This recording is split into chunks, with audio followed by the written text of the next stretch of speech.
Seja bem aceito, palavras da minha boca, meditado no meu coração, perante tua face, ó Senhor, rocha minha e redentor meu.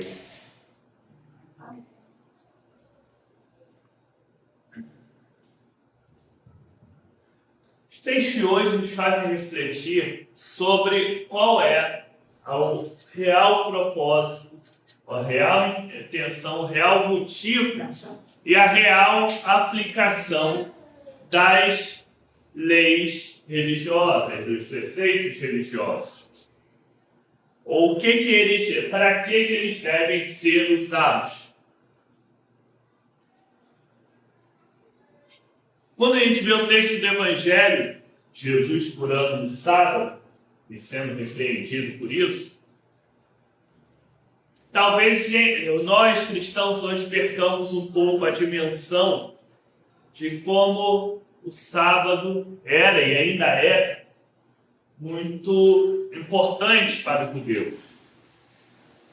Tão importante que até hoje, justamente por aquelas pessoas mais zelosas, né, que querem evitar qualquer tipo de trabalho no sábado, né, e o risco de poder estar quebrando o sábado, enfim. Lá em Israel, até hoje, você tem nos prédios alguns elevadores que eles, no sábado, eles chegam num módulo em que eles param automaticamente em todos os andares, subindo e descendo, para ninguém ter o trabalho de apertar o botão no sábado. Tá? Isso ainda existe. Então, quando a gente vê isso, a gente vê que é uma coisa assim, muito rígida, ainda algo muito rígido, algo muito levado a sério por eles. E Jesus vai e resolve curar no sábado. E aí gera aquele tumulto. Como assim? Mas logo no sábado, tem outros 6 dias para fazer isso, né?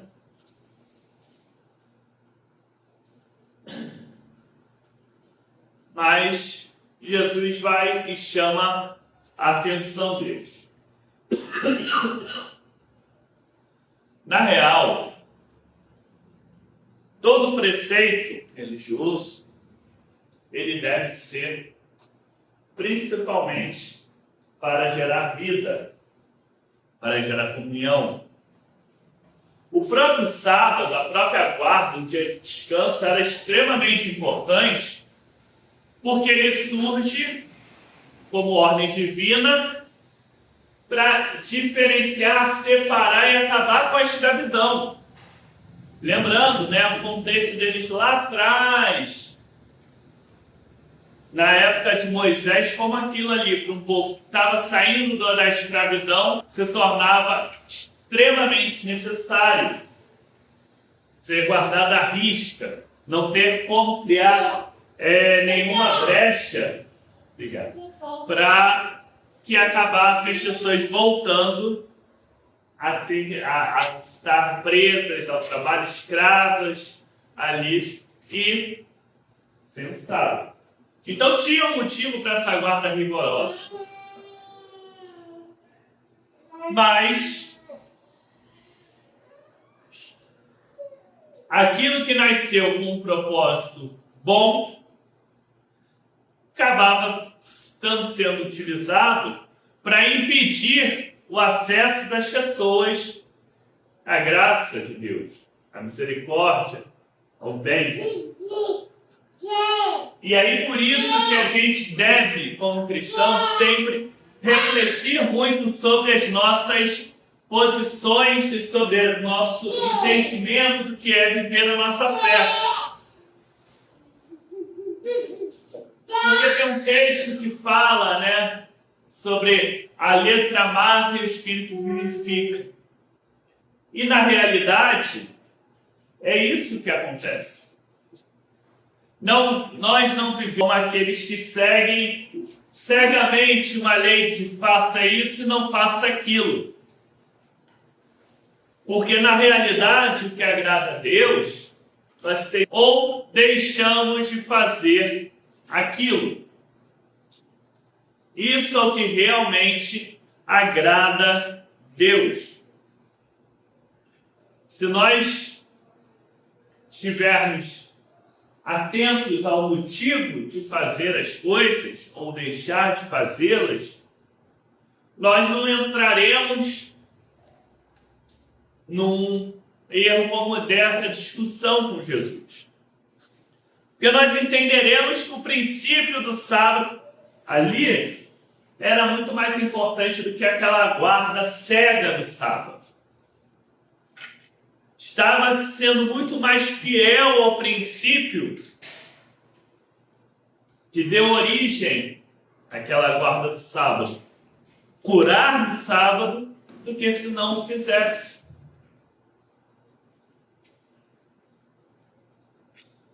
Nas nossas vidas, nós muitas vezes somos colocados diante de dilemas. E nisso de sermos colocados de dilemas, de situações desse tipo, olha, eu tenho uma situação para fazer, mas será que eu devo ou não devo? Se o fundamento, o que guarda, o que garante aquela situação, nós teremos muito mais tranquilidade de decidir. Tão simples quanto a gente imagina. Do tipo assim, tem que fazer A e deixar de fazer B. Porque nessa situação a gente já pode acabar achando que está agindo com justiça, não agindo com a justiça.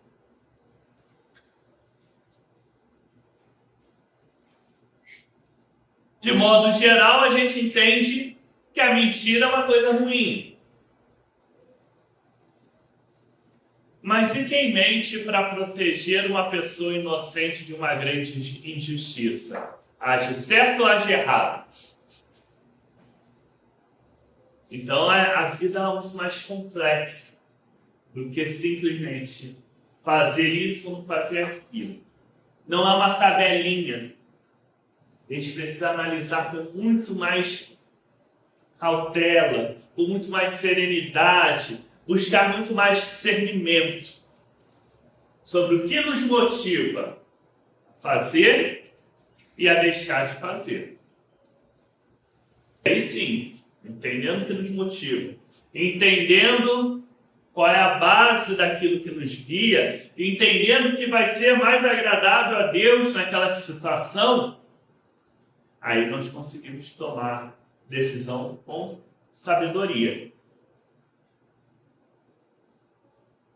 Essa nossa fé, se a nossa vivência, e aí a gente pode buscar um pouquinho lá nos textos antes,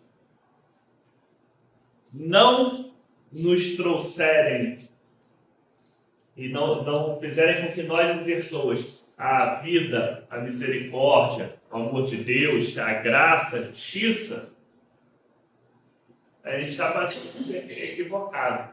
Por mais que a gente possa pegar num roteiro e dizer assim, não, mas eu estou fazendo isso, deixando de fazer aquilo, tararara. Não é isso. Agora, se nossas ações, se nossa vida, cada vez mais, cada vez mais nós refletirmos o que estamos fazendo, se somos cristãos, como no cântico, aí sim nós vamos ter a certeza de que vamos estar vivendo de forma a agradar a Deus.